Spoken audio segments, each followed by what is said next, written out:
La parole est à Audrey Guibert. Vous avez la parole. Merci, Monsieur le Président, Madame la Vice-présidente, mes chers collègues. La région souhaite que ces nouveaux contrats parcs mettent principalement en place une simplification de la gouvernance qui permettra au PNR d'être plus opérationnel. Mais les problèmes seront-ils résolus pour autant? Pourquoi l'utilité d'un nouveau contrat? Depuis 40 ans qu'existent les politiques de l'environnement, les initiatives ont été mises en place. D'abord, la loi paysage de 1993, puis les COPS, les Grenelles, la création de Nature Paris, ainsi que des initiatives citoyennes associatives qui émergent ici et là. On constate ainsi une multiplication des outils de protection du territoire, des outils qui ont été développés et qui correspondent à différents modes de gestion et systèmes de gouvernance. La dernière application est récente puisque la loi pour la reconquête de la biodiversité du 9 août 2017 a été modifiée par décret au journal officiel du 10 juillet, a renforcé les PNR comme partenaires privilégiés des collectivités et de l'État sur les paysages et la biodiversité. Le décret qui vient de paraître donne prééminence aux parcs et aux communes pour le classement en évinçant les EPCI bloquantes. Avec cette loi, les communes qui veulent être classées dans le périmètre d'un parc naturel régional pourront désormais l'être sans l'approbation de leur intercommunalité et ce, sans attendre le renouvellement du classement.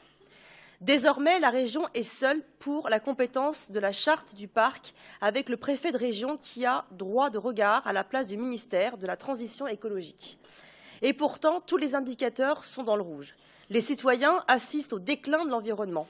L'air est toujours autant pollué, les cours d'eau sont empoisonnés et la biodiversité bafouée. De plus, l'Union internationale pour la conservation de la nature, classée au niveau 2, les PNR qui font partie des protections de l'environnement dites faibles. Nous espérons que vous allez rester objective pour poursuivre le label PNR d'une manière exemplaire. L'Île-de-France doit rester maître de ses paysages, appliquer le patriotisme aux produits agricoles franciliens pour soutenir immédiatement nos paysans et leur reconversion en bio, préserver le petit patrimoine et nos forêts franciliennes, sa faune, sa flore. Historiquement, les PNR ont été conçus pour être des laboratoires du développement durable, pour l'aménagement du territoire et la préservation de l'environnement. Alors qu'il est urgent d'étendre la surface des PNR pour qu'ils ne soient plus considérés comme des laboratoires, mais bel et bien comme des territoires vivants qui correspondent aux pratiques que réclament les habitants. Marchés locaux, circuits courts, entreprises artisanales et depuis peu, consommation collaborative développée et entreprises solidaires. Il faut un grignotage des parcs sur notre urbanisation et non l'inverse et mettre fin au mitage des espaces verts. On a l'impression que chaque nouveau plan, plan vert, plan pour la forêt, plan vélo, existe dans un rôle compensatoire, comme une suite ordonnée d'actions sans réelle prise de conscience derrière.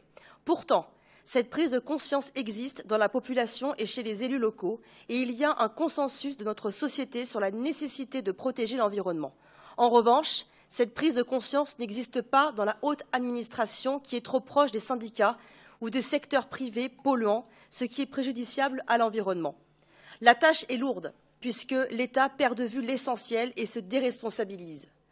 Vous allez être aidé par l'Agence régionale de la biodiversité dans votre partenariat avec l'Agence française pour la biodiversité.